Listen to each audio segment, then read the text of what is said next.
Welcome back to Your Passion, Purpose, and Personal Brand, the podcast where we explore what it means to build a business and a life that feels as good on the inside as it looks on the outside.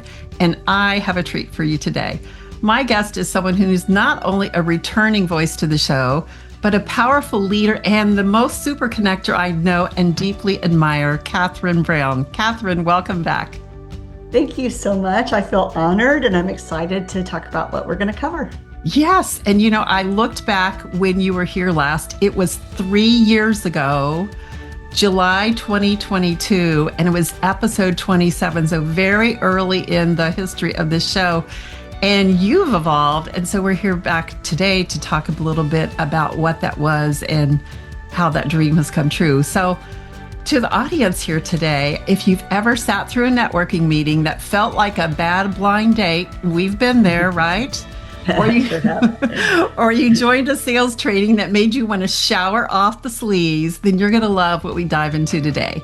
Mm-hmm. Catherine is the founder of the Good Humans Growth Network, a growing international community for professionals who want to build their business by being the best version of themselves, not by becoming someone else.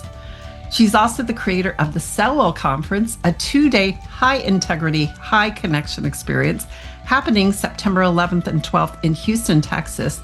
And spoiler alert, ticket prices go up August 1st, so if you're interested, don't wait. And we're talking about why so many traditional networking groups fall flat, what makes a referral community actually work, and how surrounding yourself with the right people can change your future. Plus, today I'm going to be excited to share with you my own group that is becoming part of this powerful network. We're opening the doors for a special open house on July 23rd, and you'll hear more about how you can join us later. So this conversation is going to be personal, practical, and packed with the vision of what's possible when good humans come together. So grab your coffee, your notebook, or even your walking shoes, wherever you're tuning in, and you're going to want to soak this in. So, Catherine, let's jump in. It has been such a treat to have you on video this time. Last time I wasn't even using video, right? Well, your podcast has been awesome, Lisa. Every single time I ever listen, I think how much your skills have grown, how valuable the members are, and also kudos to you for keeping going. I mean, it just lets people do one season or 12 episodes and then stop. And you've just added so much value to your world by keeping going. So well done. That consistency is something I preach about, so I need to model it. But selfishly, Catherine, I'm very curious. I love people. I want to know about them. Mm-hmm. Yeah. So on that note, what has changed for you since you were last on the show 3 years ago? And what's lighting you up right now in your work?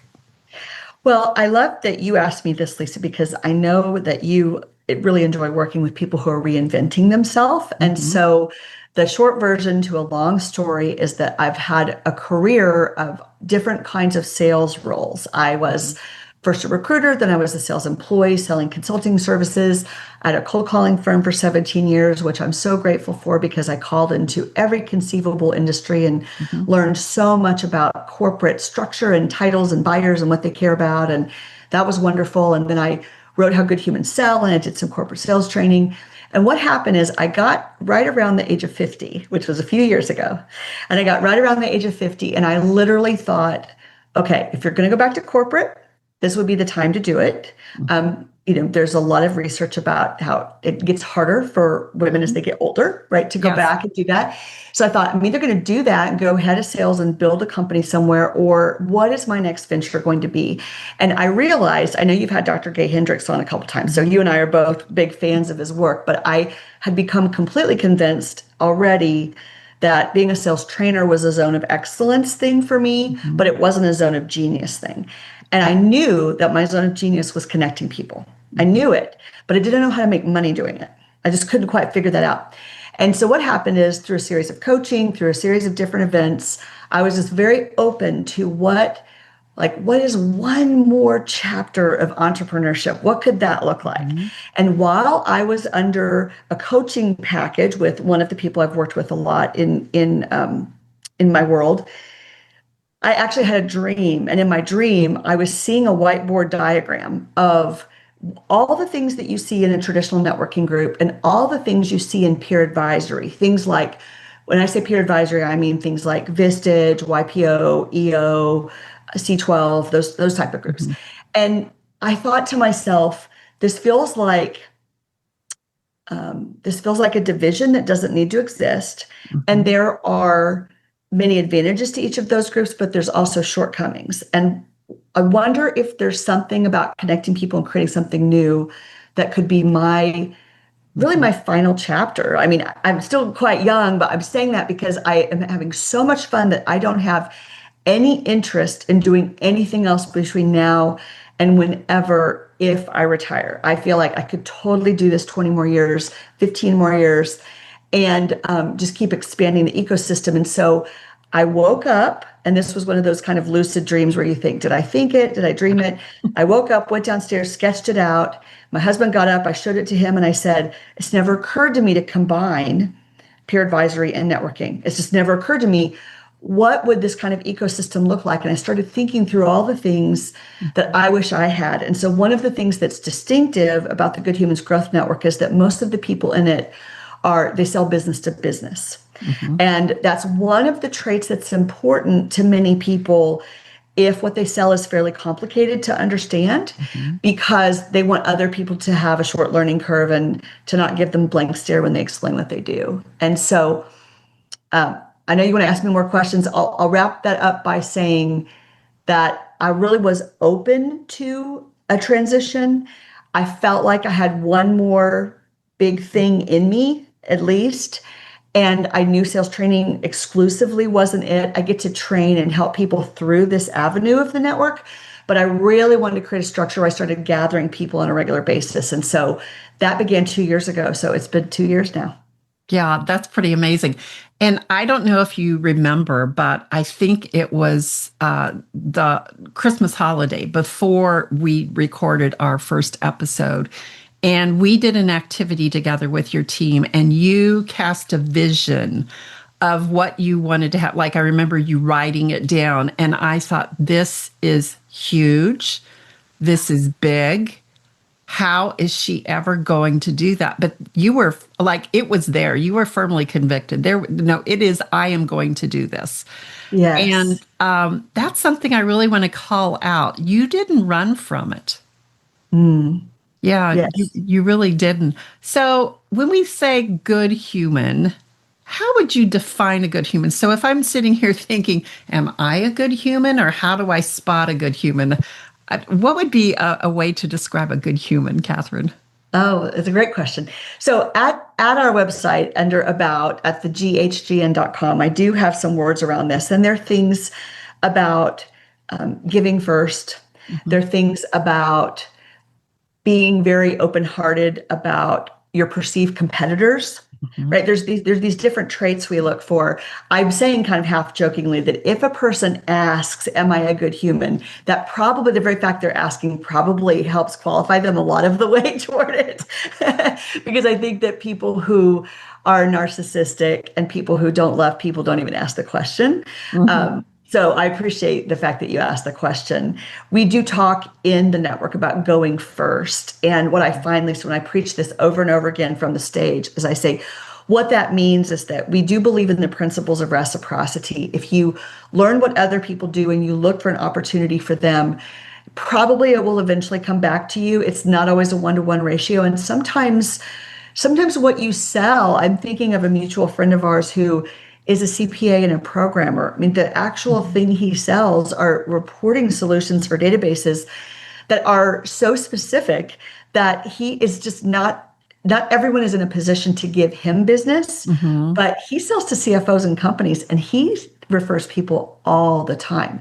So it isn't always perfectly equal, but we can have a heart of giving to those around us and Mhm. say, I'm going to become a student so that we spend enough time together that I can position you really well. So it's a very, very, very qualified referral that I'm giving you and not kind of a half-baked introduction. Mhm. Mhm. Yeah, so that leads me into asking, a lot of times traditional networking groups, or even when people try to connect with us on LinkedIn, right? they want to treat these relationships as transactions. And I know you and I both share the belief that that is really falling short. So, what's the opportunity we miss when we treat those relationships as transactions?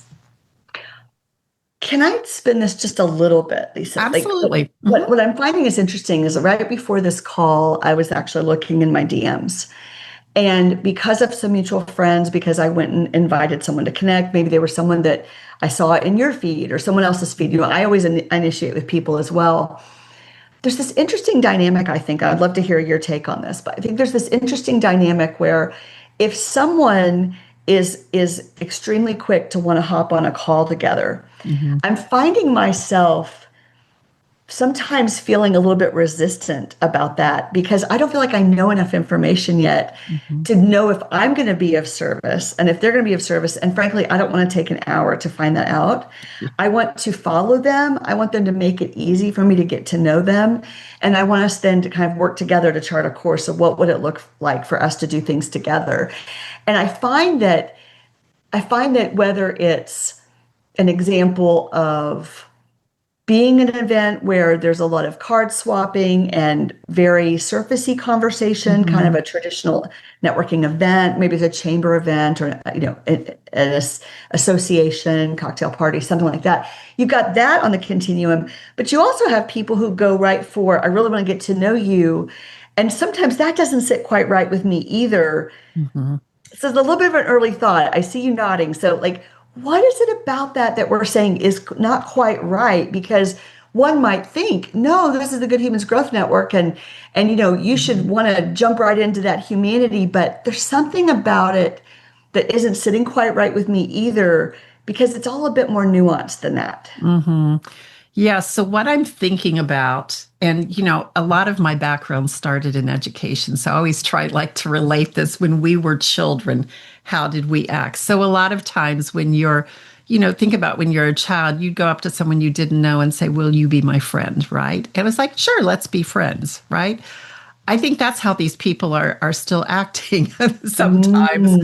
But Mm-hmm. what for me, and I'm very much like you, I feel like, and I'm going to use this term, creepy energy. Like you're stepping a little bit too much into my personal space before I'm ready to give you permission for us to have that conversation. I'm looking for context. I'm looking for connection points. I'm looking for what's some common conversation we can have. So I share that, and the same thing on LinkedIn. As soon like I want to follow your content. Mm-hmm. If I follow you, I'll ring the bell to try to make sure your posts come up so I can start learning about you, Yeah, because time is limited, right? Like time is exactly. limited, and we want to make the most of it. So I'm right there with you. And maybe we can use this as a transition to talk about the conference a little bit, because I know Yeah. you want to get to that. But it's interesting because there's a gentleman that has come to my last two conferences. We do one in February, one in September. And he's come to the last two. And we were talking on the phone yesterday, and he said to me, Catherine, after the last event, it created a lot of work for me because there are a lot of people who wanted to meet. But he said, I realized that I needed to tighten even my own value proposition and criteria for who I wanted to have a follow up with. Mhm. Because he said, at some point, if you're actually a super networker, which we have many in the ecosystem who are exceptionally good at this, the better you get, I think, to talk about what it means to be a good human, right? The the better you get at giving and listening, the more service it is to someone else for you to get clearer and clearer about what you're looking for and what you're after. Because the guy was using an example of a sales trainer. He said, I know more sales trainers than I could possibly refer. And I'm not saying that all people are the same or that someone maybe doesn't have a little bit of a different angle, but he said, I just am very happy with the array I already have available to me. So when someone new says, well, maybe I can serve your clients or be a help, he said, my life feels very full. And it's almost like a chessboard. Like there's a certain number of Mhm. relationships I can manage well and I can serve well. And so how am I going to make that happen? So we were discussing that it's actually the opposite of what you might think. Like the more Mhm. clarity you get about where you're going and who can Mhm. help you and who you perceive can help you, then the more you can say, well, this is who I'm looking to meet with. Do you think that who you know can help me, and is this a way for us to help each other by being more specific, not less specific. I think when you're just being nice to everyone, but you don't really have a plan of what you're looking for, those are novice moves. That's what you do when you're first learning. But Yeah. the more specific you get and the more you coach others to help you, you become much more powerful giver because people know, wow, their referral really means a lot and they're taking our relationship very seriously. And I think it's just a funny irony because I hear myself and I think some people are going to think that that is the opposite of kind, but actually clear is kind. Yes. Right. Yes. And so saying, this is what I'm after, and getting clear on your own goals. What is your own brand? Who are you going for? What are you going after? And then educating those around you of how they can empower and help you. And if they're not the right people, they can say, God be with you. Good luck. I'm not your person. And you can still enjoy sitting by each other at something, but you're not going to invest 10, Mhm. 12 meetings and getting to know each other to collaborate if it's not going to go anywhere. Right, exactly. And that's one key difference. So I attended Grow 2025 back in February, your conference, and I really came to check out the Good Humans Growth Network because you and I have been talking for a while. And I was watching what you were building from the side, watching how you were building it and the integrity of doing it. Integrity is enormously impactful for me. Like it is my key thing. So I attended, and the key difference, one of the key differences that I noted immediately was people having conversations and getting in and out of the conversation as quickly or in the time pace that was needed. And there was no awkward of thanks for chatting today and then exiting and going on to the next person. Whereas a lot of networking events, you're trying to back your way out of the You're stuck. conversation, right? Without offending and leaving this bad taste in your mouth. But I just really appreciated that. Mm, And I think even the second day, like I even stood up in front of the whole room and just talked about what a different, and I do a lot of networking, but mm. what a different feel it was being at this conference. So let's talk about Sellwell. Can I expect the same thing at Sellwell? And maybe tell a difference between Grow, Mhm. which is in February, and Mhm. Sellwell, which is in September. Yes. And for a while, Lisa, I was kind of afraid to say these words because I didn't know what they would mean to people. And then I decided it's okay. They Yeah. might not be the right words for everybody. Grow is a personal development and networking conference. Mhm. Because I believe personal development is professional development. So we do a lot of things like I think Grow 26, give a little hint. I think we're going to have a lot about understanding yourself, and we're going to have a lot related to assessments. And Mhm. so I don't want it to sound too bookish or hard. It won't be hard, but this idea that there's all kinds of measures and all kinds of ways that you can kind of plot how you're doing in different ways. So you have Mhm. categories and buckets of ways to think about your growth.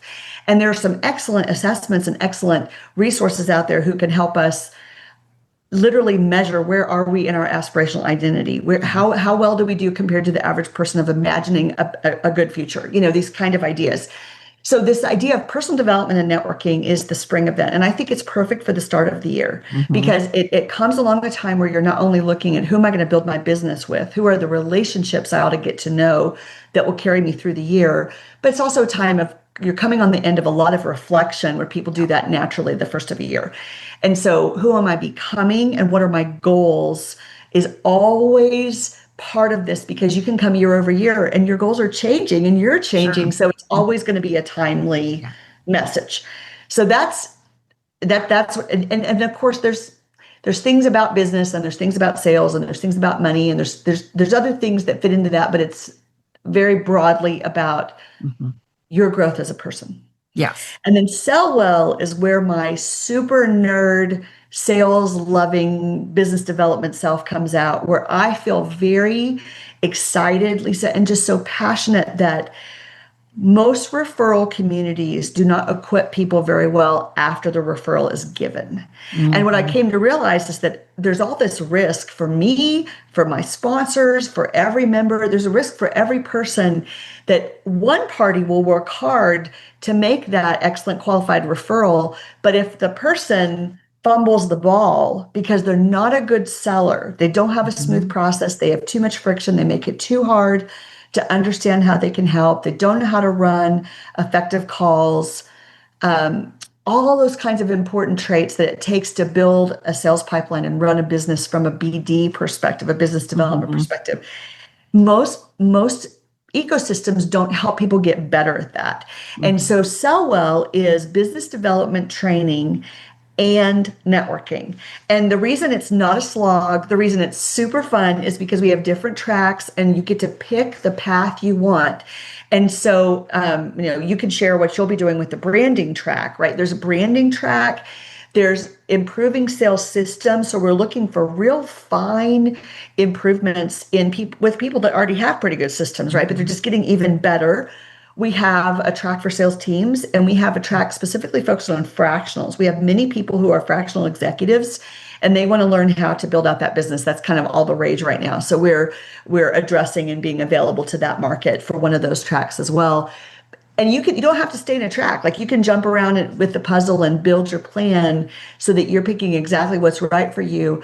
But I think you can see my energy around this. Like, I'm so energized because I feel like people don't understand that getting better at business development is this very important step that gives you everything you want with the business that you want to have. If you don't develop a certain level of comfort, you can't even hire someone to do it for you because you don't know what you're looking for. You have to get better at selling. And we try to provide the most, like you said, integrity-filled, friendly, open, helpful place to learn those skills. There's not role playing in front of people. It's not scary, but it really behooves, especially those owner sellers, to come and get better, because the sales are not going to happen without a good process. It's just what it takes. And you get better when you practice. And part of that practicing is describing and meeting the people in the room over and over and over and over and over again.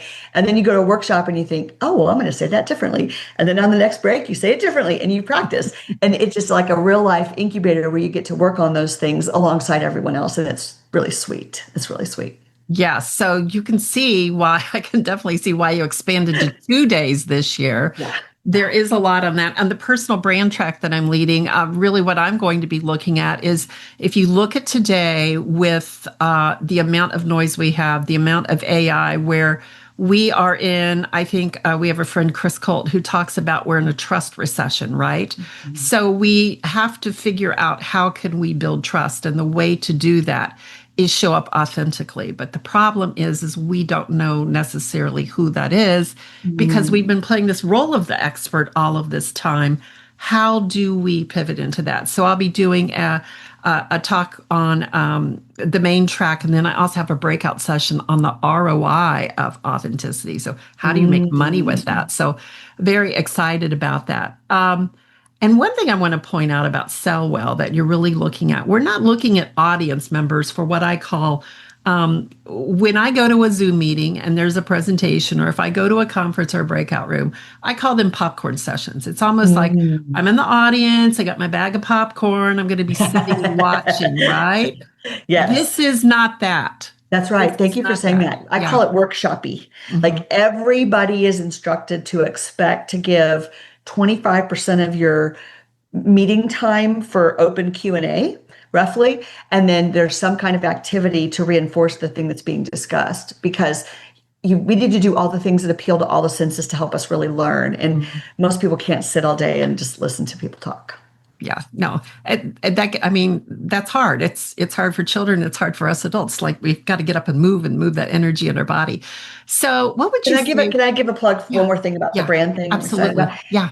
The other reason I'm excited about what Lisa's doing is because what happens is when you build a big enough ecosystem, so we have, hundreds and hundreds of people across groups, and people who only attend lunches, and people who only come to grow, and people who pay to be in 3 groups at one time, and all the different ways people participate. So there's hundreds of people now. And what happens is, after a while, people start to sound the same, right? Because you have this many fractional CFOs, and you have this many people that are ad experts, and you have this many types of coaches. And so if you don't figure out that personal brand piece, you can't help others help you. And the truth is, there's nobody just like you. Like, I've heard you preach about this, because it's like, you can do a thing that sounds at first like 70% sounds like someone else, but the way you do it and your own experience that you bring to it's kind of like the concept of thought leadership, right? It's your perspective on this common topic. That's what makes you special. And I think that the opportunity to learn that from you really helps people, even those early stage entrepreneurs. They really need it because they think, oh, it's the certification, right? If I'm a coach, I'm an ICF coach, it's my ICF certification. Well, lots of people have that. Or if I'm a guide, it's that I went through, I'm unreasonably hospitality trained, or I'm story brand trained.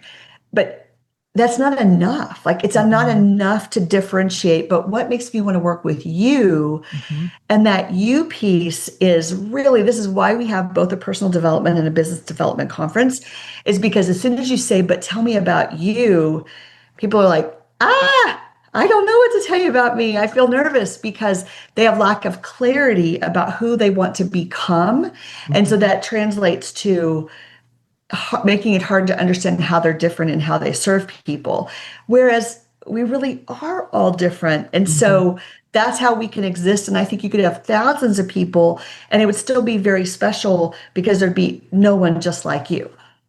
Yes, absolutely. And there's so many things I could expound upon that, but we have a limited amount of time. But what I'm thinking is, what makes you different? And you think, well, I don't really know. And what we tend to go to is what are the bullet points of our job description?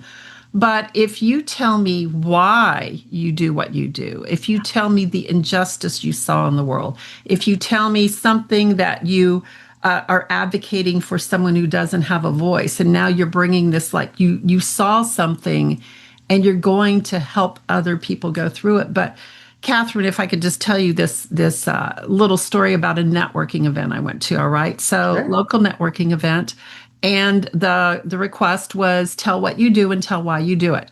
So, I'm all about messaging. Like I'm poised on the right of my seat because the why is what I'm listening for. So the first person, and there was no prep, like we just walked in and that was it, and most people have not thought about that. So the first person gets up there and I don't know what they did, pick a professional service. And the reason why I do it, this gentleman pulled out his phone and had this picture of his little 4-year-old girl. Very cute. This is why I do what I do. Well, then I got to the next person, blah, blah, blah. And why I do this is for my family. Well, by the time we got to the sixth person, I was, oh no, we're going to have to hear this over and over. And it got to the point where you could see the pressure in the room. If somebody said something different than their family, you were going to look at them like, what's wrong with you? Don't love your family. Right. Right. But that doesn't make you memorable. When I tell the people why I do what I do, it is so different than what they think it is. But when you hear the story, then that sticks with you. And it goes back to Simon Sinek. People don't buy what you do, they buy why you do it. So true. Yeah. Yeah. So you're making me wish I'd answered the question earlier differently. Like, why is there a sales training component to the networking? It's like, because it's so critical that people understand that they get to decide what sales means. They don't have to decide it's icky. They don't have to decide it's yucky, right? They can decide this is how I'm going to do it. And then they have an ecosystem where they can practice, right? Like if you let other people make those decisions for you, you will never build the business of your dreams. And the reason we're doing this is because we have bigger callings, right? Okay. So I was like, oh, I want to answer that question. So what did you say? What did you say to yours? So I've got a quick version and I've got a do you really want to know version. What I said is to give business owners the power to love what they do. Okay. Yeah, to get excited to get out of bed in the morning. That is why I do what I do. And there is a much deeper story to it, which we'll get into another time. That's right. That's great. Maybe that'll be another podcast episode. So and knowing that why, and you sprinkle out that why, like probably people who are very close to you actually know the story. Yes. Right? And those things help you stay top of mind for them. So they make a match and they go, you need to be in Lisa's group, right? You need to hire Lisa to do what she's doing. Yeah. Yes. I remember one time in my mastermind, I told them the story. And one of the gentlemen who runs a nonprofit, he said, really? That's why you do that? That's amazing, right? So like it's such a deep and emotionally connected story. that I have. But, I know, Catherine, this conference is in Houston. It's in the center of the country. We have people coming internationally, but to the person who's listening, who's maybe on the fence and feeling maybe a little Zoom fatigued, or maybe they're hesitant to travel, why should they consider coming to Sell Well? Great question. So I would say, let's say who shouldn't come. Okay, the people who shouldn't come are people who won't follow the path that will make them successful.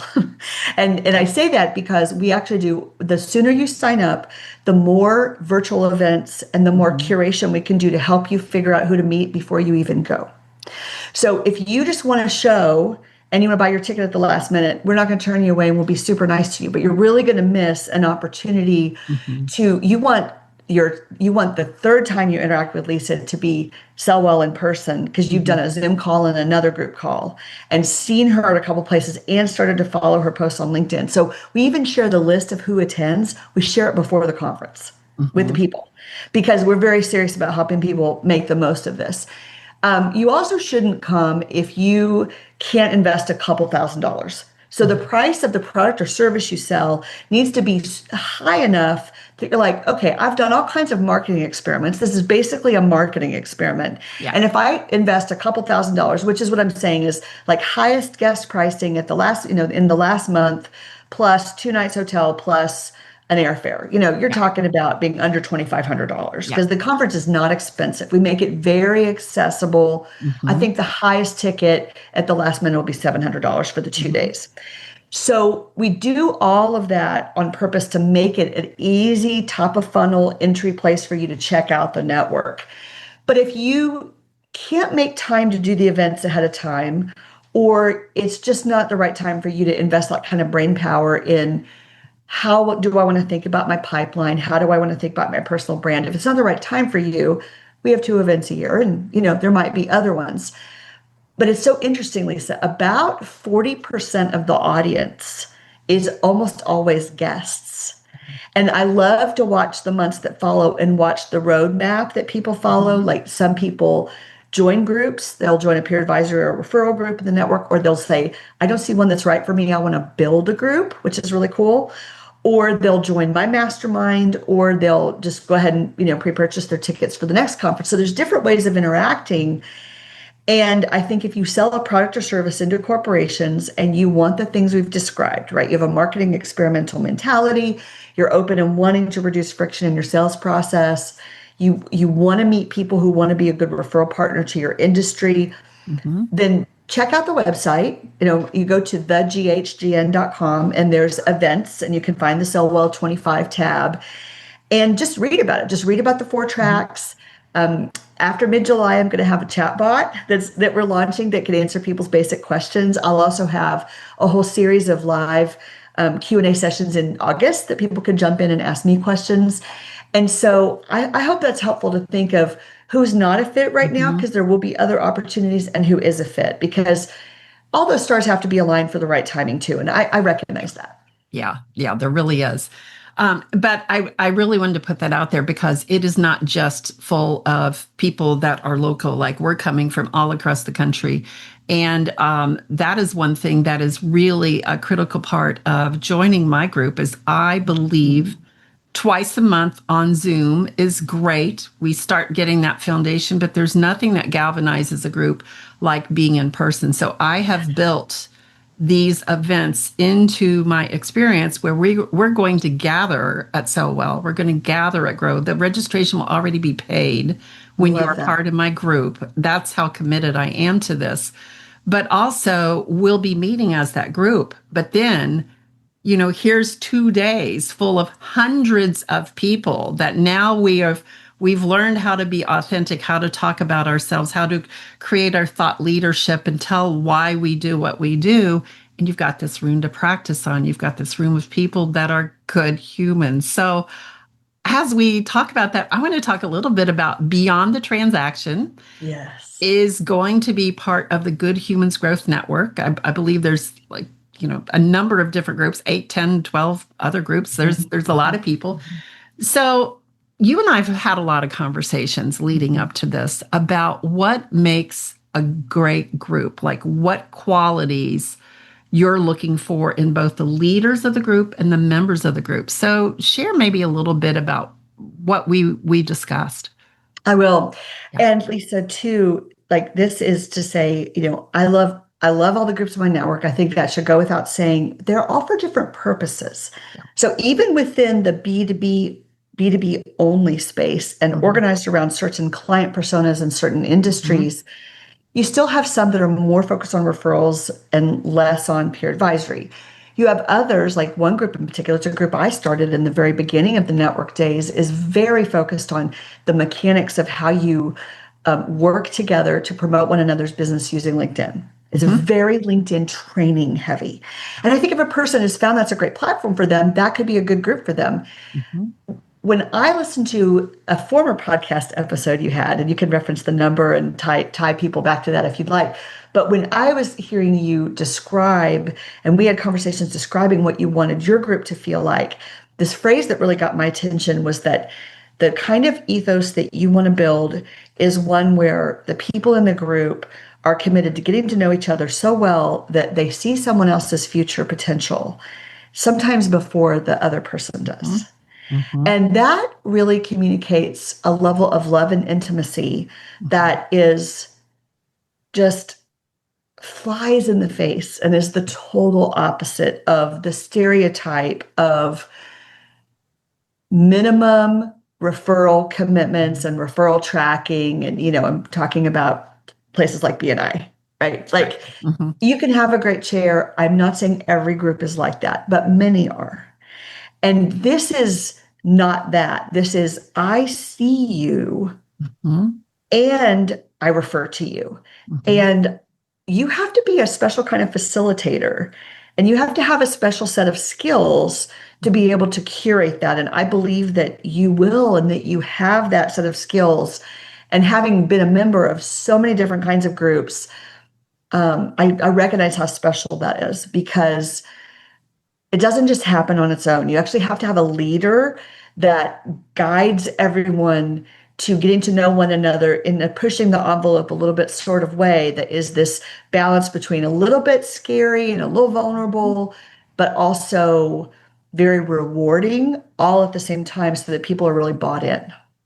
Yes, yes. And I think what you're describing is, I'm going to use the V word, vulnerability, but it doesn't start with vulnerability with others. It starts with vulnerability with yourself. And so when I talk about authenticity, and this is why authenticity works. When you know yourself so well of who you are, you don't walk into a conversation feeling like you need to perform to be seen and get value. Because when you know who you are and you know who you authentically are, then you can show up and hold space to really hear someone and see them and listen for what they need. And also see that, and what I was really speaking about, what you referenced, is be a mirror to someone where you are reflecting back what you see to them, but they don't even see themselves. And that is the magic that can happen in the group. And that is something like I try and model it. I try and bring that out in others. And I firmly believe, and that's really the direction I'd like to go with this group. It's going to be really, really special. And I'm excited because you're joining me for an open house on July 23rd, a virtual open house. Why should somebody maybe look at, even if you're in other groups, let's say you're networking locally, why should somebody even consider maybe joining another group like this? So I am continually amazed. I don't know why I would be amazed, because I just told you all the groups have a different purpose, but it's always such a joy when people buy multiple things from you, and I have more and more members that pay for multiple groups. Like they join one for one reason, one for another. And so I would say, we're like, no matter what else you pay for, right? One of the things about Lisa's that is special is that if you're paying separately for peer advisory, but you're not supposed to really sell and pitch in that group, and it's speaker driven, but you find that you don't meet the other members really well. Okay, I've been in groups like this, so without using names, this is a very common model. Then there's networking, and that can be also feel quite transactional. A lot of people pay, a lot of entrepreneurs or business development leaders in companies, they pay for these separately. Mhm. You're combining, taking only the best of both of those. And can we just talk about the price for a second? I mean, I Sure. know that you'll be free to raise this. Let's just put this out there. You're free Yes. to raise this later in different years. So if a person's listening to this years and years from now, they're going to say, man, I should have gotten in on the ground Yeah. floor. Right. But I mean, the price that you're charging Mhm. masterminds and referral groups combined, they go anywhere price wise from 99 bucks a month plus your breakfast, all the way Mhm. to 1,500, $2,000 a month, Mhm. right? And yours is much more toward the left side than the right. I mean, it's really, tell me you're thinking about that. Yeah. So how I went into this is I want because a lot of people don't know me, right? If you've listened to this podcast, this is episode like 182. If you've been with me for the whole time, or even just a few episodes, you get an idea a little bit about who I am and how I interact with people. But people aren't really sure, and then they haven't seen a group like this. So I wanted to make it approachable. I wanted to make it affordable enough because this is going to be, I love this stuff. I am going to give, I overgive, I give so much. But for people who are willing to be a founding member, the people who are willing to go first, I felt like I really wanted to honor that. I wanted to commit to them. The fact that I built in the registration for both Sell Well and Grow into this states my commitment of how firmly I believe that we need to gather together in person and use those skills in this already built in event. Why would I not use this, right? Like Mhm. it's great with really great people. And yes, it will probably go up because the value will be there. But I really wanted something where I was saying, I'm sacrificing a little bit of this too. It's going to be incredible value. So, those people who take that chance to get in now, good for you. Yeah, you're talking about hundreds of dollars, not thousands of dollars. Yes. And it's it's so much value. And I think too, Lisa, I know we're going to run out of time, but the last thing I want to be sure to mention is that I tallied one time for myself how much I'd spent on peer advisory, mastermind, and networking memberships over my entrepreneurial life. My first business I started in 2002, and I signed up for a female-only peer advisory group in Oklahoma City at that time that met monthly because I was looking to make some work friends and get some advice. I mean, I stopped counting at $125,000. Mhm. I stopped counting there. And I know people who have spent $500,000 on different types of this, if you count all your retreats and Mhm. high-end luxury things. And what I think is so challenging about the groups is that you can be a member of things like this and you can spend a year together, you can spend 2 years together, you can spend 3 years together, and those people don't really know you. Right. They Mhm. don't really know you. You sit alongside each other and you Mhm. might listen to great speakers and you get to be friends with a couple people in the group, but you, in most cases, will never get to a point where someone's like, have you thought of this for you? Or can Mhm. reflect back with a how question, a what question, and help you see something about yourself that you're not seeing. Like that is so special. And I spent a lot of money not having that in my career. I think that's most common. I don't think I'm unusual in that way. And so I feel like all that, Alex Hormozy calls it the ignorance tax. Like that was my ignorance tax to grow, to get better, to learn how might we do this differently? What Mhm. is anti-big conference? How do we make our events special? What are different kinds of groups? How do we make these different? And so it's just been so fun to turn everything on its head and say, let's keep the part that's good, but let's chuck most of what's bad and start again. And everybody that's come forth as a leader in some way in this ecosystem has that mind. Like, yeah, let's Mhm. build something special and different. And that's really rewarding. So I really appreciate you, and I appreciate you aligning yourself with me because I know you could do that another way. And it's an honor when people choose to saddle up next to me and we build together, and it's so fun.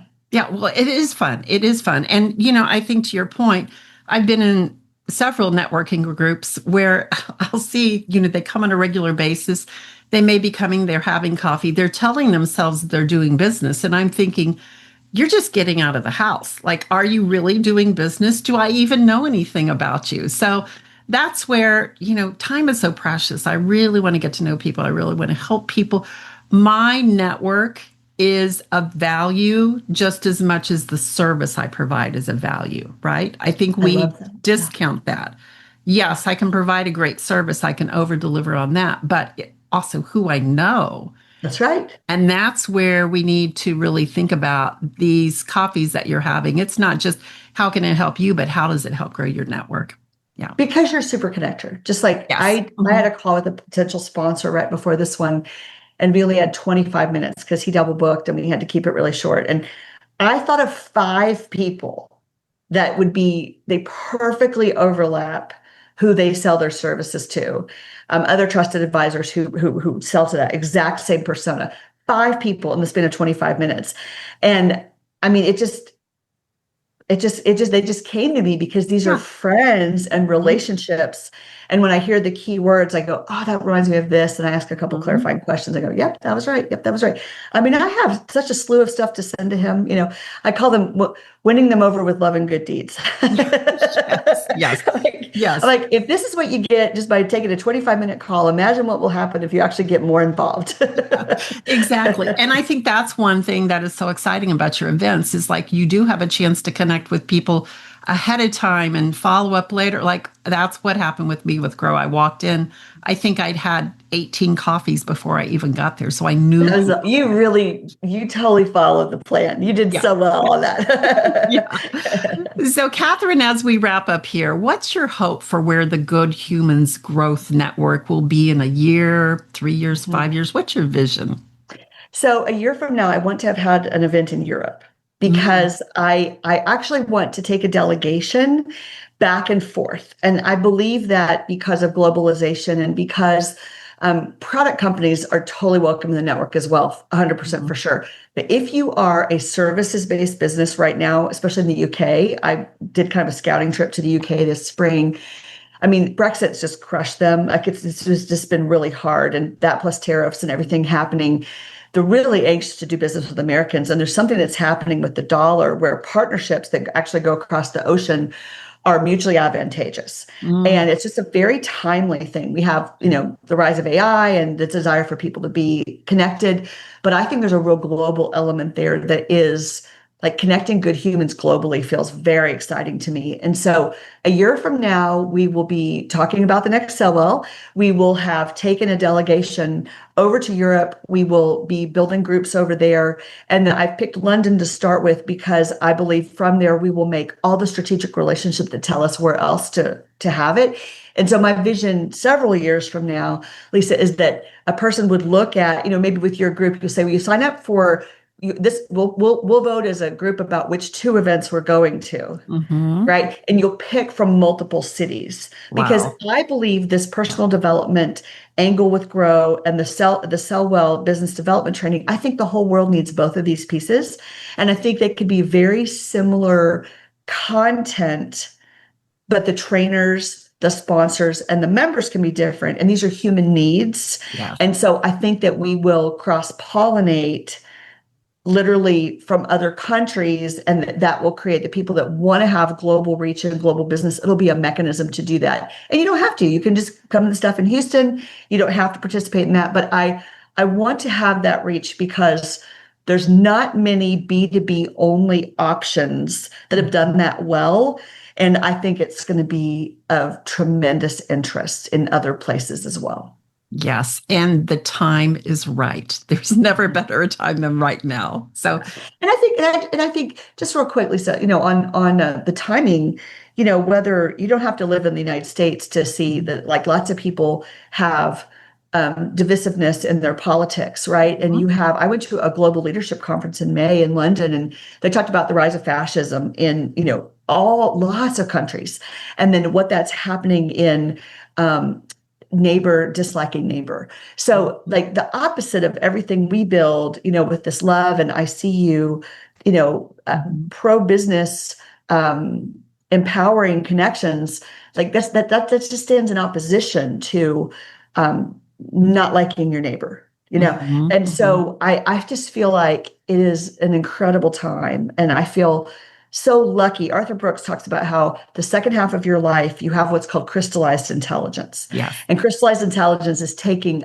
your wisdom and all your experiences and rolling it up into what do I do now? And for me, that's what this combination of skills and creating this ecosystem is because it leans a little on my sales trainer, leads a little on my extroversion, leads a little on these different pieces, and it combines them into something new and beautiful. And I think that helping everybody figure out what their thing like that is and then doing that together is just so rewarding. And so it really feels like such a time as this, Yes. really Yes. does. We're here to co-create. Well, Catherine, thank you for being back with us today. Really appreciate it. We're going to put all the links down in the show notes. And if people want to know how to reach out to you, where can they find you? Great question. We're just getting better and better and better at our main website. So you can connect with me on LinkedIn. It's Catherine Brown, Catherine with a C. If you type Catherine Brown B2B referrals, I'll come up because there's lots of Catherine Browns you can Yeah. imagine. But you can use that keyword and I'll come up. Or go to theghgn.com. We're working on that site all the time to make it just more and more user friendly, to know how to find a group, build a group, sponsor an event, know what event is coming up next. There's a newsletter sign up. So LinkedIn or theghgn.com are perfect. All right. Well, thank you so much. And so Thank as you. we wrap up, there you have it. It's clear that Catherine has evolved to go chase her dreams of building this international, amazing B2B networking event. And I propose that it is her passion when she speaks about her desire to connect people and help them succeed that makes her so magnetic. I invite you to take a look at how her big idea that I heard her cast vision about several years ago has now been birthed into the world and is growing. And it's a testimony of putting your power of your idea into the universe and taking intentional action to get there. I invite you to join both Catherine and I at the Sellwell Conference on September 11th and 12th in Houston, Texas. And so also to join the open house on July 23rd for Beyond the Transaction Mastermind. So we'll have all that linked down there. And it's one of the reasons I decided to join this Good Humans Network. So until next week, go chase your passion. It will reveal your purpose and take you on the path to discovering your legendary self. We'll see you here next week.